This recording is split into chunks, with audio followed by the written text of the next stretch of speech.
하가랴의 아들 느헤미야의 말이라. 아닥사스다 왕 제20년 기슬루 월에 내가 수상궁에 있는데 내 형제들 가운데 하나인 하나니가 두어 사람과 함께 유다에서 내게 이르렀기로 내가 그 사로잡힘을 면하고 남아있는 유다와 예루살렘 사람들의 형편을 물은즉 그들이 내게 이르되 사로잡힘을 면하고 남아있는 자들이 그 지방 거기에서 큰 환난을 당하고 능욕을 받으며 예루살렘 성은 허물어지고 성문들은 불탔다 하는지라. 내가 이 말을 듣고 앉아서 울고 수일 동안 슬퍼하며 하늘의 하나님 앞에 금식하며 기도하여 이르되 하늘의 하나님 여호와 크고 두려우신 하나님이여 주를 사랑하고 주의 계명을 지키는 자에게 언약을 지키시며 긍휼을 베푸시는 주여 간구하나이다. 이제 종이 주의 종들인 이스라엘 자손을 위하여 주야로 기도하오며 우리 이스라엘 자손이 주께 범죄한 죄들을 자복하오니 주는 귀를 기울이시며 눈을 여시사 종의 기도를 들으시옵소서. 나와 내 아버지의 집이 범죄하여 주를 향하여 크게 악을 행하여 주께서 주의 종 모세에게 명령하신 계명과 율례와 규례를 지키지 아니하였나이다. 옛적에 주께서 주의 종 모세에게 명령하여 이르시되 만일 너희가 범죄하면 내가 너희를 여러 나라 가운데에 흩을 것이요 만일 내게로 돌아와 내 계명을 지켜 행하면 너희 쫓긴 자가 하늘 끝에 있을지라도 내가 거기서부터 그들을 모아 내 이름을 두려고 택한 곳에 돌아오게 하리라 하신 말씀을 이제 청하건대 기억하옵소서. 이들은 주께서 일찍이 큰 권능과 강한 손으로 구속하신 주의 종들이요 주의 백성이니이다. 주여 구하오니 귀를 기울이사 종의 기도와 주의 이름을 경외하기를 기뻐하는 종들의 기도를 들으시고 오늘 종이 형통하여 이 사람들 앞에서 은혜를 입게 하옵소서 하였더니 그때에 내가 왕의 술관원이 되었느니라. 아멘. 오늘부터는 이 느헤미야서의 말씀으로 우리가 함께 이 성전 재건이 계속해서 이 하나님께서 이것을 다시 이제 회복해 주시는 그러한 하나님의 은혜를 우리가 나누게 됩니다. 처음 포로들이 이제 귀환하고 그 고레스 왕의 그 조서에 따라서 이제 이스라엘 백성들 사로잡혀 갔던 이스라엘 백성들이 바벨론 지방에서 이제 다시 고토로 돌아와서 이 성전 재건을 하면서 겪었던 많은 일들, 또 그 가운데서 그 외부적으로 그 공격해서 이 성전 재건을 멈추게 하는 그런 사건들이 있었고요. 또 그것이 뭐 정치적인 또 어떤 그런 그 암투와 또 계략에 의해서 이스라엘 백성들이 멈춰지게 되는 일들과 함께 또 내부적으로 가나안 땅에 이 여인들과 이제 그 혼인하게 됨으로써 그 아들들이 이 가나안 땅에 이 바알 부올의 일에 이제 가담하게 되는 그러한 사건들이 계속 동일한 어떤 패턴으로 일어나게 되었음을 우리가 보게 되었습니다. 그래서 성전이 재건된다라고 하는 것은 그저 단순히 어떤 건물이 새롭게 그 무너졌던 건물이 세워진다라고 하는 것 이상의 의미를 갖는다는 것을 우리가 에스라서를 통해서 보게 되었습니다. 그것은 무너졌던 우리의 어떤 영적인 상태가 다시 회복되는 것이고요. 그리고 나의 몸이 회복되는 것이고요. 우리의 공동체가 회복되는 것을 의미한다는 사실을 우리가 에스라서와 느헤미야서를 볼 때마다 느끼게 됩니다. 성전이라고 하는 것은 그냥 단순한 어떤 건물이 아니고 실은 우리의 어떻게 보면 그 구약 시대에 있어서는 그것이 그 공동체, 그러니까 이스라엘이라고 하는 주의 백성의 공동체의 어떤 상태를 그대로 그 성전이라고 하는 건물이 드러내고 있는 것을 우리가 또한 보게 되죠. 오늘 이제 그 새롭게 느헤미야의 시점으로 성전 재건의 이야기가 연결이 됩니다. 그래서 나중에 이제 느헤미야서의 또 그 에스라가 학사로 등장해서 그 백성들에게 말씀을 일깨워주는 그런 장면으로 다시 이제 에스라서와 만나게 되죠. 그래서 뭐 이전까지 뭐 성서학자들은 그 느헤미야서를 제2 에스라서다 뭐 이렇게 이야기를 하기도 했습니다. 그런데 이 느헤미야서는 또한 그 느헤미야의 어떤 시점에서 이제 시작이 되기 때문에 이 본서를 이 느헤미야가 기록했다라고 그렇게 보는 것이 조금 더 이제 타당하기도 하고 보수적인 어떤 견해이기도 합니다. 그 느헤미야의 이름을 보면 우리가 오늘 하가랴의 아들 느헤미야의 말이라 이렇게 되어 있습니다. 그래서 우리가 누구의 아들이다라고 하는 것을 아는 것, 그것이 이스라엘 백성들에게 있어서는 그 자신의 어떤 정체성의 가장 중요한 부분이고요. 때때로 누구의 아들이다라고 하는 그 말이 없는 그러한 계통의 선지자들이나 또 중요한 믿음의 인물들이 나오죠. 대표적인 인물이 이제 뭐 엘리야라고 할 수 있겠는데요. 누구의 아들이다라고 하는 것은 그 어떤 그 지파에 속한 그 존재이고, 또한 하나님께서 그 지파에 속했다라고 하는 것은 하나님께서 출애굽한 백성들이 가나안 땅에 들어왔을 때 그 땅을 회복해서 그 땅에 이제 하나님의 그 땅을 하나님의 나라로 바꿀 그 사명을 유업으로 받은 자다라고 하는 것까지 이제 거슬러 올라가게 됩니다. 그래서 내가 누구의 아들이다라고 하는 것이 결국에는 그냥 어떤 혈통의 관계만을 의미하는 것이 아니라 그 나의 아버지가 받았던 사명이 나에게도 있음을 그대로 말하고 있습니다. 굉장히 중요한 자신의 정체성의 그 인식이라고 할 수 있겠습니다. 그러니까 내가 누구인지를 깨닫는 데 있어서 가장 중요한 것이 누구의 아들인지를 그렇게 밝히는 것입니다. 또 누구의 아들이다라고 할 때 항상 그러니까 이스라엘 백성들에게 있어서는 그 패밀리 네임이 없고 자기 이름 앞에 누구 아들이라고 하는 말로 그것을 대신합니다. 그러니까 각자의 어떤 성이 없고 뭐 오늘날에는 이제 성을 뭐 따로 이제 구별해서 쓰기도 합니다만은 그 구약 시대에 있어서는 이스라엘 백성들이 자기 성 대신에 누구의 아들이라고 하는 말로 그 성을 대신한다는 것입니다. 그러니까 자기 정체성에 있어서 가장 중요한 것이고요.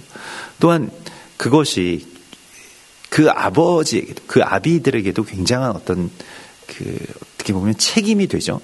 내 아들이 항상 누구 아들이라고 하는 말로 자기 자신을 그렇게 드러낼 것이기 때문에 항상 이 아이는 내 아이다라고 하는 것을 그렇게 이 아이가 평생에 그렇게 가지고 갈 것이기 때문에 나에게 주신 유업, 나에게 주신 사명, 나에게 주신 믿음을 내가 이 아이에게 온전하게 그렇게 전해야 된다라고 하는 어떤 사명의식이 있었다는 것입니다.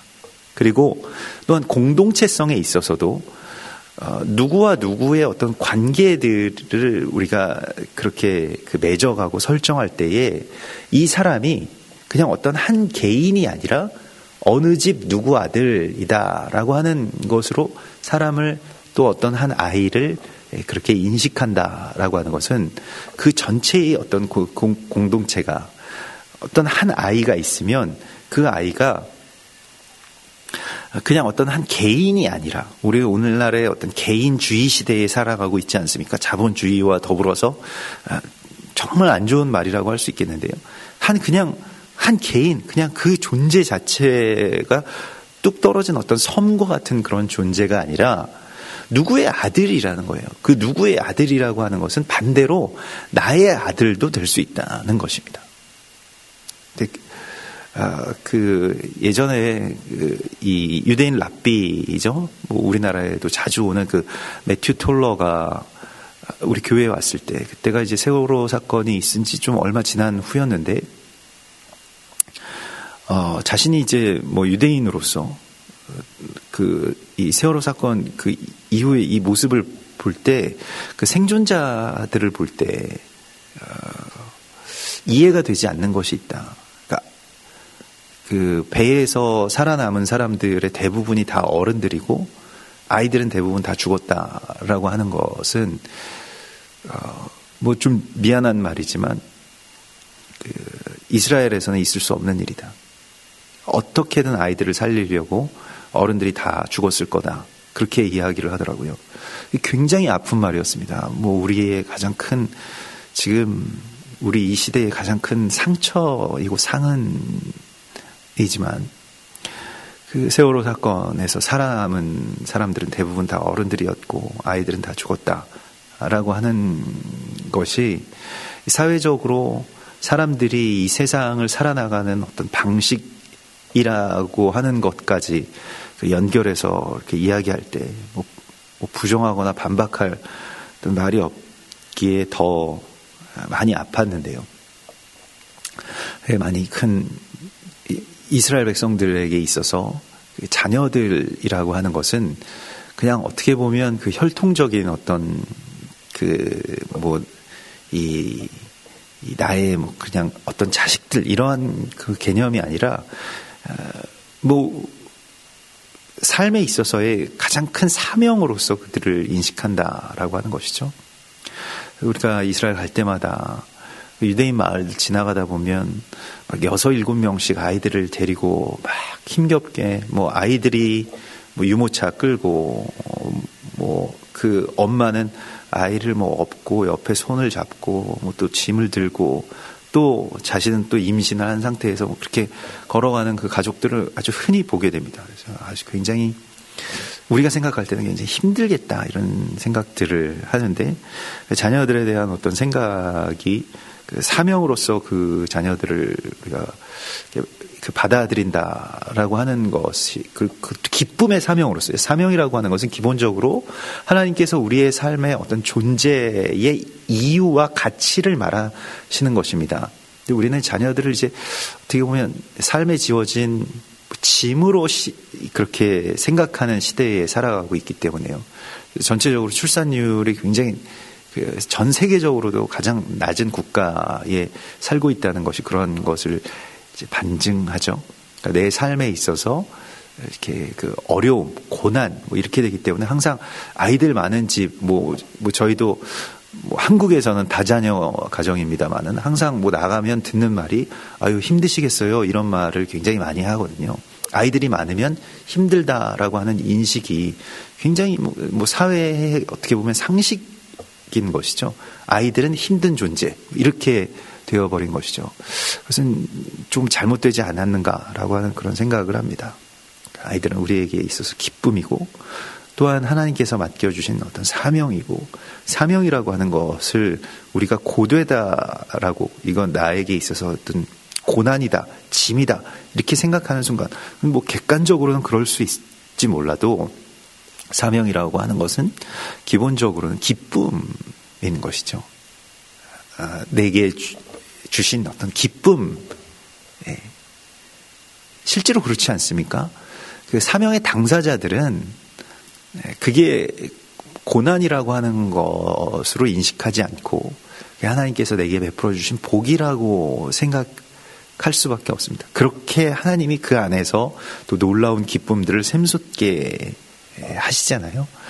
거기에서 우리가 그 받은 자 외에는 알 수 없는 그 기쁨들을 계속해서 이제 증거해 나가는 것이죠. 오늘 느헤미야는 자신의 하가랴의 아들이라고 말하고 있습니다. 하가랴라고 하는 뜻은 이 번역하면 이제 여호와의 흑암이라고 하는 뜻입니다. 근데 그 흑암은 그 소망이 있는 흑암입니다. 그러니까 어딘가에서 희미하게 반짝거리는 어떤 빛이 보일 정도의 흑암입니다. 그 흑암 가운데서 빛을 찾아 나선 자의 이름이 바로 하가랴라고 할 수 있겠습니다. 또 다른 의미로는 이게 이 하가랴의 이름을 살펴보면 이게 이 하클릴이라고 하는 말과 이제 여호와의 합성어인데요. 그러니까 하클릴이라고 하는 것이 이제 어두워지다라고 하는 뜻도 있지만 무언가 이제 변화가 일어나는 시기에 그 어둠, 그러니까 어둠 가운데서도 저 멀리서 약간 붉게 하늘의 어떤 끝이 갈라지는 것처럼 붉게 이렇게 물들면서 해가 떠오르지 않습니까? 그 상태를 의미하는 것입니다. 그래서 하가랴는 포로 시대에 성전이 무너지고 포로가 되어서 끌려온 사람이지만, 그러나 그 어둠 가운데서 그 빛을 소망했던 그러한 주의 사람인 것을 우리가 보게 됩니다. 그리고 그 아들의 이름인 느헤미야는 이제 나함과 여호와의 합성어인데요. 나함은 우리가 나훔 선지자의 이름도 나함에서 나온 것이고요. 가버나훔이라고 하면 그것이 이제 위로의 마을이다, 위로의 집이다, 이런 뜻을 갖고 있지 않습니까? 그래서 여호와께서 위로하신다, 여호와의 위로라고 하는 그런 뜻입니다. 이 이름에서 이미 하나님께서 어떤 일들을 행하실지, 또 하나님의 위로가 어떻게 이 어둠 가운데서 다시 시작될지를 우리가 그렇게 만나게 됩니다. 이름이라고 하는 것은 예언이자 선포이자, 또 어떤 분들은 정말 그래서 이 성경에 나와 있는 이 인물들의 이름이 후대의 랍비들이 붙였을 수도 있다. 그러니까 어떤 발음에서 또 그 이름들을 그렇게 붙였을 수도 있다라고까지도 이야기를 합니다. 아무튼 이러한 그 이름이 주는 어떤 메시지 안에서 느헤미야는 자기의 어떤 이 시간과 공간을 이렇게 인식을 하고 있습니다. 아닥사스다 왕 제20년. 그러니까 느헤미야는 이제 바벨론 왕, 그 당시 이제 페르시아 지역을 지배하고 있던 바벨론 왕의 그러한 시대 가운데 살아가고 있죠. 그래서 아닥사스다 왕이 통치한 지 20년 되는 그 해에 기슬를월에 내가 수상궁에 있었다. 기슬를월이라고 하는 것은 지금 한 11월, 12월 그 겨울, 아주 추운 겨울이 됩니다. 그래서 에스라서의 이 백성들이 예루살렘 성전 앞에서 무릎 꿇고 그 차가운 비를 맞으면서 회개하고 있었던 그 어떤 시간적인, 계절적인 배경과 그대로 연결이 되죠. 이제 겨울인데, 한참 추운 어떤 겨울인데, 이때에 내가 수산궁에 있었다라고 말하고 있습니다. 그 수산궁이라고 하는 것은 이제 이 바벨론 왕들은 여러 궁들이 있습니다. 이게 제국이 굉장히 넓으니까요. 궁들도 여러 궁들이 있겠죠. 그래서 그 계절마다 좋은 자기가 지내기에 좋은 궁들을 이렇게 찾아다니면서 통치합니다. 수산궁이라고 하는 것은 이제 주로 봄이나 가을 경에 이제 가게 되는 그러한 곳이고요. 그래서 내가 이 기슬로월의 수산궁에 있었다라고 하면 다른 의미로, 다른 암시로는 왕이 없는 궁전에 있었다라고 하는 그런 뜻이기도 합니다. 그래서 이 수산이라고 하는 슈샨이라고 이렇게 발음을 하는데, 이건 이제 백합이라는 그런 뜻이고요. 이 페르시아 왕의 그런 거주지 가운데서 이제 겨울 넘긴 그 직후부터 이제 지내게 되는 곳이기 때문에 이 왕이 아직 없는 그런 시기라고 할 수 있겠습니다. 그런데 처음 포로로, 그러니까 처음 귀환한 포로로 다시 이제 이스라엘 고토로 돌아갔던 자신의 동생이 찾아왔다. 그래서 실제로 피부치 동생일 것이라고 이렇게 생각이 됩니다. 하나니라고 하는 자신의 동생, 자신의 형제가 두어 사람과 함께 유다에서 내게 이르렀기로. 그래서 나중에 이제 하나니는 고토로 이제 총독으로 나중에 느헤미야가 파송되게 되는데, 그때의 그곳에 실제적인 어떤 관리로 또 임명을 받게 되죠. 그런 사람인데, 사실은 자신의 형이 굉장히 바벨론에서 유력한 어떤 관리이고 어느 정도 자리를 잡을 대로 잡았던 그러한 가문에서 이제 하나님의 말씀과 언약의 성취를 위해서 말하자면 오늘날로 치면 이제 알리야 했던 그러한 인물이고요. 근데 다시 돌아왔다라고 하는 것입니다. 돌아온 이유는 이제 무엇인가 느헤미야에게 전할, 또 간구할 어떤 도움을 간청할 것 때문에 돌아왔겠죠. 하나니가 유다에서 내게 이를 얻기로 이렇게 되어 있는데요. 하나니라고 하는 이름은 그 뜻이 이제 여호와께서는 은혜로우시다. 그래서 여호와의 은혜를 그렇게 의미하고 있습니다. 그런데 그가 다시 이제 돌아온 그러니까 뭐 귀환하기도 어렵지만 다시 돌아오는 것도 오늘날로 치면 뭐 그 비행기표 끊어가지고 돌아오는 게 아니지 않습니까? 이게 뭐 900km 되는 길을 또 목숨을 다해서 이제 여기까지 온 겁니다. 뭐 느헤미야도 그것을 그 정황들을 다 알죠. 그래서 내가 그 사로잡힘을 면하고 남아있는 유다와 예루살렘 사람들의 형편을 물은즉 이렇게 되어 있는데, 이 묻는다라고 하는, 그러니까 느헤미야가 하나님에게 지금 묻는다라고 하는 것은 그냥 한번 뭐 지나가는 말로 묻는다 이런 정도가 아니고요. 이건 구걸하다라고 하는 뜻을 가지고 있는 동사가 쓰입니다. 그러니까 이 쏴알이라고 하는데요. 말하자면 우리로 치면 막 자기 그 맨발로 뛰어나가서 어떻게 되었느냐, 지금 어떻게 되고 있느냐라고 하는 것을 막 그 구걸하다, 간청하다 이런 뜻입니다. 그들의 형편이 지금 어떻게 되어가고 있는지에 대해서 소식에 오랫동안 목말랐다는 거죠.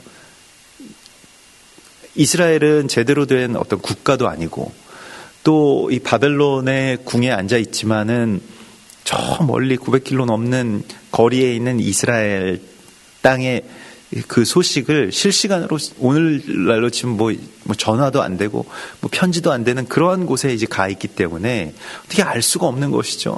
너무너무 그 소식을 듣고 싶고 거기에 대해서 알고 싶고 항상 마음은 거기에 가 있기 때문에 여기서 하나님을 보았을 때 막 달려나가서 간청했다라고 하는 것입니다. 그런데 아주 나쁜 소식을 듣게 되죠. 그 지방 거기에서 남아있는 자들이 큰 환난을 당하고 능욕을 받으며 예루살렘 성은 허물어지고 성문들은 불탔다 하는지라 이렇게 됩니다. 예루살렘 성이 허물어지고 성문들이 불탄 것은 물론 이 1차 성전이 그렇게 그 느부갓네살에 의해서 완전히 무너지고 전소된 그 사건의 어떤 충격적인 그 여파와 함께 더불어서 이제 이 에스라 4장에 우리가 보았던 것과 같이 르훔과 심세 같은, 그러니까 그 지역에 있었던 사람들의 공격이나 또 주변의 공격들로 인해서 다시 이제 예루살렘 성 겨우 지어 나가다가 지금 무너지고 있습니다라고 하는 그런 소식을 듣게 됩니다. 그래서 성은 허물어지고 성문들은 불탔습니다라고 하는 말을 듣습니다. 그때의 이 4절에 보면 내가 이 말을 듣고 앉아서 울고 수일 동안 슬퍼하며 하늘의 하나님 앞에 금식하며 기도한 그 기도문이 느헤미야의 기도가 이제 이 1장의 그 기도라고 할 수 있겠습니다. 성경의 이야기는 결국 우리 하나님과 또 그 주님의 아픔이, 또 주님의 마음이 나의 아픔과 나의 마음이 된 사람들의 이야기라고 할 수 있겠습니다. 이런 소식을 들었을 때 그러냐, 참 안 됐다. 그냥 그 정도, 이게 너무 많은 시간이 지났고 너무 먼 거리에 있기 때문에요. 우리도 뭐 몸이 멀고 또 뭐 지금 내 환경이 이제 수산궁 같이 아름다운, 백합화 같이 아름다운 어떤 궁궐에 둘러싸여 있으면 다른 사람들의 아픔이 오는 것이 사실은 차단됩니다.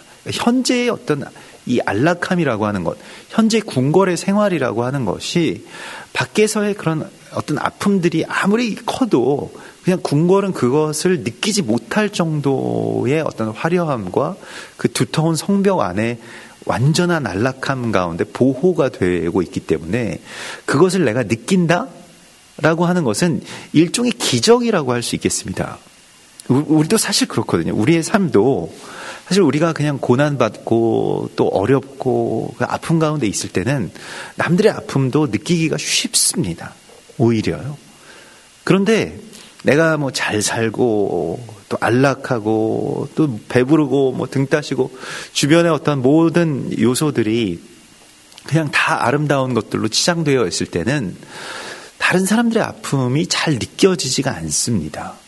그것은 뭐 우리가 살아가는 데 있어서의 어떤 그 경험적인 이야기인데, 근데 그 아픔이 나의 아픔이 되고 내가 앉아서 울고 수일 동안 금식할 정도의 어떤 아픔으로 이 소식을 그렇게 같이 슬퍼할 수 있다라고 하는 것은 역설적인 복이라고 할 수 있겠습니다.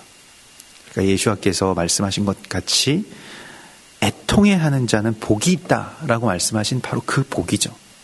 복이라고 하는 것을 우리가 어떻게 생각하냐? 우리는 애통할 수 없는 상태를 복이라고 이야기를 합니다만 주로 성경은 애통해하는 자가 복이라고 말씀을 하고 있습니다.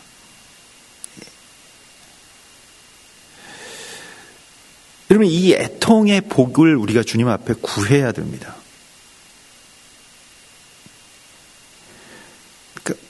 오늘 정말 이 소식을 들었을 때 그 성전이 무너지고 불타고 있다라고 하는 그 소식에 통곡하고 오열하는 이 느헤미야의 눈물이 다시 성전을 짓게 되는 그러한 열쇠가 된다라고 하는 것을 우리가 보게 됩니다.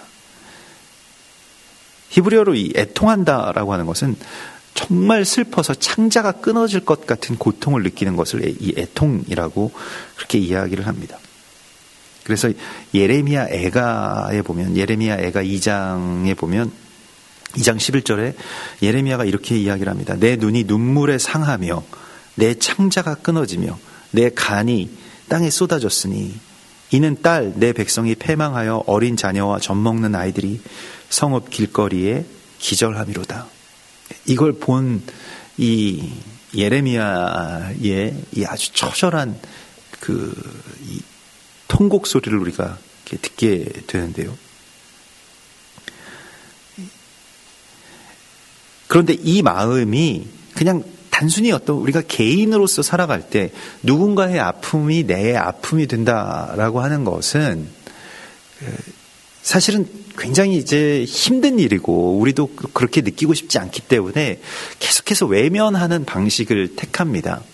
세상에 아픈 사람들은 너무 많이 있고요. 세상에 고통당하는 사람들이 너무 많이 있는데 그 사람들을 언제 일일이 다 챙기고 그 사람들과 같이 우리가 함께 아파할 수 있겠습니까? 그 아파한다는 것도 일종의 어떻게 보면 고역이죠. 그걸 계속 보면서 살아간다는 것도요. 그렇기 때문에 그것을 보지 않기 위해서 나 자신을 두터운 벽에 가두는 그러한 삶을 우리가 택하고 있죠. 그걸 외면할 수 있는 그 길로 돌아앉은 그 모습이 바로 우리들의 모습입니다. 그런데 느헤미야는 왕궁에 살면서 그곳의 아픔을 같이 그대로 자신의 몸으로, 자신의 정말 창자에 끓는 슬픔으로 받고 있습니다. 그것이 하나님의 마음입니다. 이 팔복이라고 하는 것도 사실은 다 하나님의 성품이 우리 가운데 주어지는 것이죠. 하나님도 뭐 아쉬울 게 없으신 분이잖아요. 우주의 주제이시고 금도 내 것이고 은도 내 것이니라 라고 말씀하시는 바로 그 하나님이 그 가난한 마음을 갖고 계시잖아요. 다 하나님의 성품입니다. 복이라고 하는 것은 하나님의 성품이 내 안에 들어오는 것이 복이지 내가 어떤 환경에 처한다라고 하는 것이 복이 아니라고 하는 것이죠. 내가 얼마나 소유를 많이 갖고 있다라고 하는 것이 복이 아니라고 하는 것이죠. 그래서 예레미야 31장 20절에 보면 에브라임은 나의 사랑하는 아들 기뻐하는 자식이 아니냐. 그러므로 그를 위하여 내 창자가 들끓으니 내가 반드시 그를 불쌍히 여기리라. 여호와의 말씀이니라 이렇게 되어 있습니다. 여호와 하나님의 성품은 우리를 생각하실 때 우리는 이제 성전이 무너진 것을 바라보면서 정말 애통해하고 창자가 끓는 그런 아픔을 느헤미야가 느끼지만 하나님께서는 또한 우리가 무너져 있는 것을 볼 때 우리의 몸이 하나님의 성전이 이렇게 회파되어 있는 것을 볼 때 우리의 가정, 우리의 육체, 우리의 관계들이 이렇게 회파되어 있는 것을 볼 때에 창자가 끓는 것 같은 슬픔을 느끼신다라고 말씀을 하시고 있습니다. 그게 다 사랑 때문에 느끼는 고통이죠. 애통함이라고 하는 것이 슬플 애와 또한 그 아플 이런 거를 씁니다만은, 그러나 사랑해서 그렇게 아파하는 것이죠. 그래서 이 슬픔은, 이 느헤미야가 받은 이 슬픔은 하나님의 특별한 은총을 받은 사람들의 또한 복인 것을 우리가 오늘 이 안에서 만나게 됩니다. 그래서 이 느헤미야와 같은 이 슬픔이 우리 안에 있게 해달라고, 우리에게도 이 애통의 복을 달라고 구해야 됩니다. 나라는 멸망 직전에 있고, 성전은 회파되었고, 그리고 하나님의 언약들이 다 그저 한순간에 어떤 일장춘몽처럼 그렇게 쓰러져가는 이 시대 가운데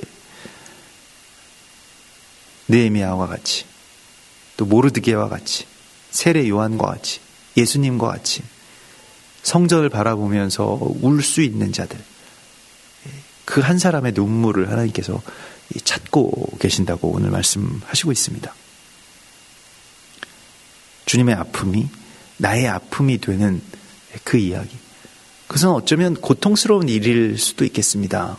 우리가 누군가의 아픔을 같이 느낀다라고 하는 것이요, 나 한 사람도, 지금 나 한 사람의 슬픔도, 나 한 사람을 향한 이 연민도 쓰기가 벅찬데 또 누구를 위해서 또 슬퍼하라는 것인가 라고 생각하면 더 어렵게 느껴질 수도 있겠습니다만은,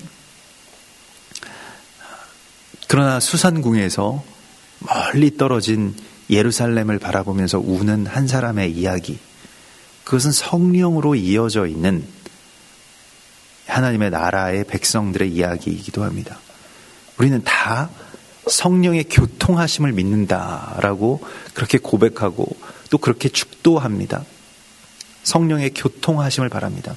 성령의 교통하심이라고 하는 것이 마치 우리가 손가락 하나가 다치면 정말 온 몸이 다 아픔을 함께 느끼는 것과 같은 것을 이제 교통이라고, 이 코이노니아라고 하는 것은 함께 그 고통을 느낀다라고 하는 것이죠. 그것을 느끼게 되는 것입니다. 한 민족의 아픔을 그냥 그 민족의 어떤 상황으로만 치부하는 것이 아니라, 그것이 우리 모든 이 하나님의 백성의 공동체의 아픔으로 그렇게 인식하는 것, 그것이 바로 하나님의 나라와 그 백성의 이야기인 것이죠.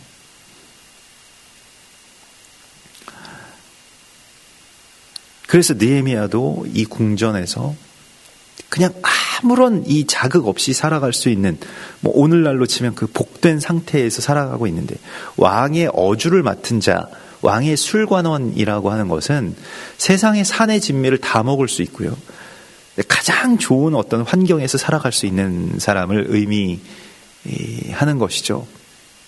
그냥 그렇게 살아갈 수 있는 사람이 금식하고 주 앞에서 기도하기 시작하는 이 기도를 보게 됩니다. 그리고 이 기도는 하늘의 하나님 여호와를 다시 구하고요, 크고 두려우신 하나님이여 라고 하면서 전능한 하나님을 높여 먼저 경배하기 시작합니다. 사실 이게 우리가 지난 주일에도 주기도문에 대해서 나누었습니다. 그런데 이 주기도라고 하는 것 자체가 결국 무엇입니까? 경배하는 기도였죠.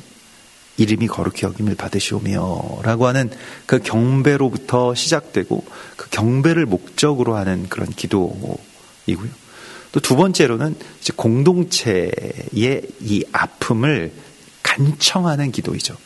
그러니까 이 주기도문과 함께 우리가 누가복음 11장에서 이 주기도문을 예수님께서 말씀하신 뒤에 바로 말씀하시는 이야기가, 그 친구가 밤중에 찾아와서 자기 자는 사람을 깨워서 막 간청을 해가지고 떡 3덩이를 좀 달라라고 하는 그 기도가 주기도문이다, 이렇게 말씀을 하시지 않습니까? 그러니까 주기도문은 이렇게 말씀하시고, 그 친구가 왜 밤에 와서 이렇게 간청을 해서, 그 다른 친구가 생각을 할 때, 밤에 자고 있던 이 사람이 생각을 할 때에, 내가 정말 지금 여기서 밤에 다 옷 갈아입고 다 자고 있는데 여기서 이렇게 하는 이 친구의 벗됨으로 인해서 내가 친하기 때문에 주는 게 아니라 이 사람이 계속 두들길 것 같아가지고 잠을 못 잘 것 같으니까 내가 주노라 라고 하면서 떡을 주는 그 이야기와 주기도문이 같은 이야기로 연결을 시켜서 말씀을 하십니다. 굉장히 중요한 주기도문의 비밀이라고 할 수 있겠는데요. 이 사람이 왜 와서 그렇게 간청을 합니까? 어떤 사람이 너무 배가 고픈 어떤 사람이 나그네가 기진하여서 우리 집에 왔다. 어떤 한 나그네, 한 이방인, 또한 줄여서 죽어가는 어떤 사람의 아픔을 그대로 느껴서 자기가 막 온 겁니다. 자신을 위한 기도가 아니에요. 주기도문이라고 하는 것은 이 공동체를 살려달라고 하는 그런 기도입니다. 죽어가는 사람이 열리게 해달라고 하는 이 기도입니다. 이 기도 가운데 우리를 하나님께서 부르시고 있습니다. 느헤미야가 그렇게 기도하고 있습니다. 그리고 이 공동체가 다시 회복될 수 있게 해달라고 기도하고요. 또한 하나님의 말씀을 붙잡고 이 언약의 기도를 합니다. 기도에 있어 이 간청의 기도에 있어서 굉장히 중요한 것은 말씀 그대로 가지고 와서 이걸 놓고 하나님께 기도합니다. 하나님이 이런 기도에서는 어떻게 하실 수가 없죠. 그 다니엘과 같이 오늘 느헤미야는 신명기의 말씀을 붙잡으면서 기도합니다. 신명기의 예언이 다 되어 있죠. 신명기 30장의 예언인데요. 너와 내 자손이 내 하나님 여호와께로 돌아오게 될 것이고 여호와 하나님께서 마음을 돌이키시고 너를 긍휼히 여기서 포로에서 돌아오게 하시되 신명기 30장 3절입니다. 내 하나님 여호와께서 흩으신 그 모든 백성 중에서 너를 모으시리라. 그래서 내 쫓겨난 자들이 하늘가에 있을지라도 하나님께서 너를 모으셔서 돌아오게 하실 것이다 라고 하는 그 말씀을, 내 이름을 두려고 택한 곳에 돌아오게 하시라고 하는 말씀을 이제 청하건대 기억하옵소서.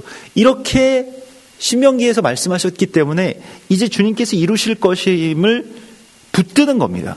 신명기의 말씀이 꼭 지금 느헤미야의 이 시대에 해당되는 말씀이라고 그렇게 믿을 수도 있고 안 믿을 수도 있습니다만은 이것을 붙들고 느헤미야는 기도하는 것이죠. 우리도 하나님께서 우리에게 말씀하신 그 언약, 또 말씀 가운데서 언약하신 그 언약을 붙들고 기도하는 것입니다. 주님 앞에 그렇게 기도하는 것이죠. 또한 주님께서 그렇게 기도하라고 하셨죠. 오늘날 우리에게 일용할 양식을 주옵시고 라고 하는 이 애통함의 기도라고 하는 것이요. 떡 세 덩이를 오늘 꼭 지금 나를 위해서가 아니라 우리를 위해서, 이 사람을 위해서, 이 죽어가는 사람을 위해서 달라라고 하는 이 간청의 기도로서 주님께 기도하라. 주기도문의 이 간청이 우리의 삶 가운데 필요한 것이죠. 주기도라고 하는 것은 기본적으로 겟세마네의 기도와 같이 누군가를 살려달라고 정말 눈물 흘리면서 금식하면서 느헤미야와 같이 기도하는 바로 그 기도의 간청함 가운데 있는 것입니다. 그래서 주님께서 구원하실 것을 위해서 기도하고 있습니다. 애통한 소식을 들었을 때 어떻게 해야 될지를 느헤미야가 알고 또한 우리에게 보여주고 있죠. 그리고 느헤미야가 그 기도의 끝에 다다른 생각은 무엇입니까? 그때에 내가 왕의 술관원이 되었느니라. 번역상으로는 이 기도의 응답으로 술관원이 되었다라고 이렇게 번역이 되었습니다만은 실제로 그러한 것은 아니고요. 원래 술관원이었다는 것이죠. 그런데 이제 느헤미야가 깨달은 겁니다. 내가 술관원이 된 데에는 이유가 있구나.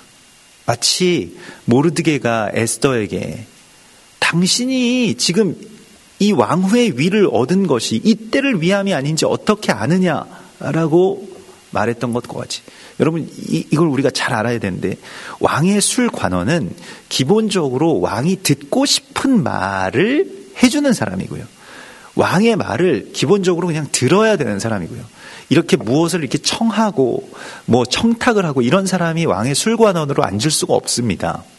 그렇지 않겠습니까?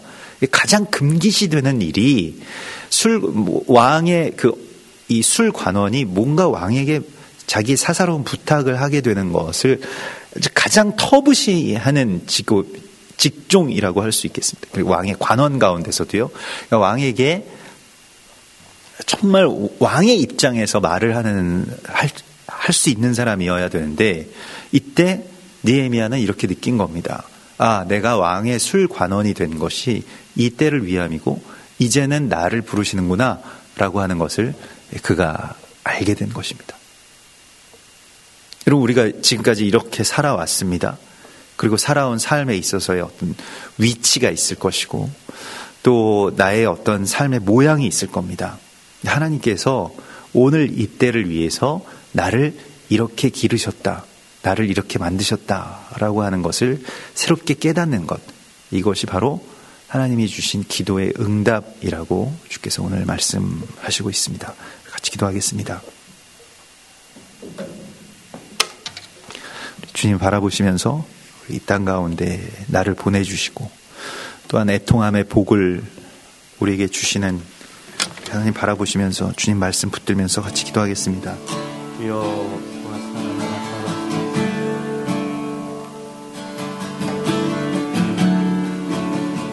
주여,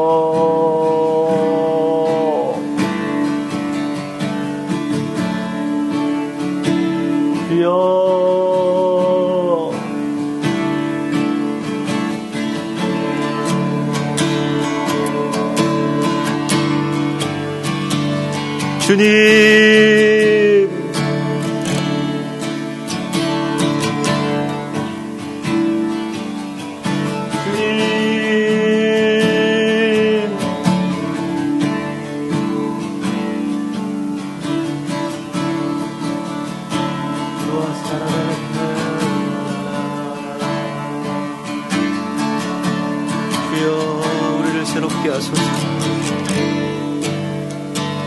주여, 우리를 온전히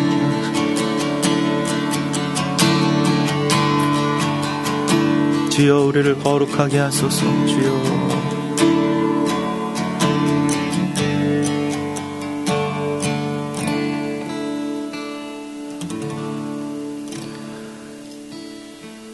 오 주님, 참으로 우리에게 주님의 애통함을 같이 느낄 수 있는 애통함의 복을 허락하여 주시옵소서. 이스라엘을 향하여 창자가 끓는 것과 같은 아픔을 느끼시는 주님의 아픔이 나의 아픔이 되게 하시고,